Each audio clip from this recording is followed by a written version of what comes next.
আচ্ছা, কে কে জানেন যে শিবির রক কাটে? এই শব্দটা শুনেছেন? কে কে জানেন? কে কে ইতিমধ্যে? আচ্ছা, আপনারা জানেন না বোনরা? জানেন, মাশাআল্লাহ। তা আমি তো অবাক হচ্ছি, আপনারা তো আবু সাইদের চেয়ে মারাত্মক সাহসী। শিবির রক কাটে এটা জেনে শুনে আপনি রেজিস্ট্রেশন করে আজকের এই প্রোগ্রামে আসছেন। কিভাবে আসছেন? মানে আপনারা তো পৃথিবীর সব রেকর্ড ভঙ্গ করে দিচ্ছেন। জানেন যে শিবির রক কাটে, এরপরে শিবিরের প্রোগ্রামে এসে খুব মানে স্বাভাবিকভাবে বসে আছেন, একটু অস্থিরতা চেহারার মধ্যে নাই। কিভাবে সম্ভব এটা? ইসলামিক ছাত্র শিবিরকে আপনি বাহিরে যতটুকু না দেখছেন, তার ইন্টারনাল বিউটিটা তার চেয়ে অনেক অনেক বেশি। যারা ছাত্র শিবিরের সাথে সম্পৃক্ত হয়েছে ব্যক্তির জায়গা থেকে, পরিবারের জায়গা থেকে, তারা উপলব্ধি করতে পারে যে এটা সৌন্দর্যটা কত বেশি।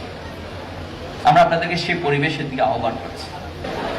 তাহলে এই যে আমাদের বেশি অপবাদ, আল্লাহ রাসূলুল্লাহ সাল্লামকে এরকম অপবাদ দিতেন, যখন পাগল বলতেন আল্লাহ রাসূলুল্লাহ সাল্লামকে, আল্লাহ রাসূল কষ্ট পেতেন না, হাসি দিতেন, মুচকি হাসি দিতেন। আমাদেরকে রক কাটা বললে আমরা কষ্ট পাই না, আমরা মুচকি হাসি দিয়ে তাদের দিকে তাকি। এবং সমাজের মানুষগুলো পাগলটাকে দেখতে যেত, যে দেখে আসি পাগলটা কেমন। আল্লাহ রাসূলুল্লাহ সাল্লামকে পাগল হিসেবে, পাগল প্রচারণা দেখতে গিয়ে অসংখ্য মানুষ আল্লাহ রাসূলুল্লাহ সাল্লামের প্রতি ঈমান এনেছে। আর আমাদেরকে রক কাটা, এই রক কাটা নিঃসন্দেহে আজকে যাচাই করতে আসছেন।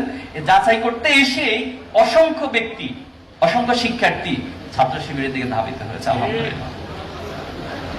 আমাদেরকে বলা হয় গুপ্ত, নতুন করে আবিষ্কার করছে শব্দ, মানে শব্দ আর খুঁজে পায় না, খুঁজতে পাইছে কি? গুপ্ত। তো আজকে নিঃসন্দেহে যারা এই শব্দগুলো বলে তারা এখন খুঁজে দেখবেন বাংলাদেশে এই মুহূর্তে কোনো নিউজ হয়, খুঁজে পাবেন কোন একটা চাঁদাবাজি, কোন একটা স্ট্যান্ড দখল করার কাজে তারা ব্যস্ত আছে।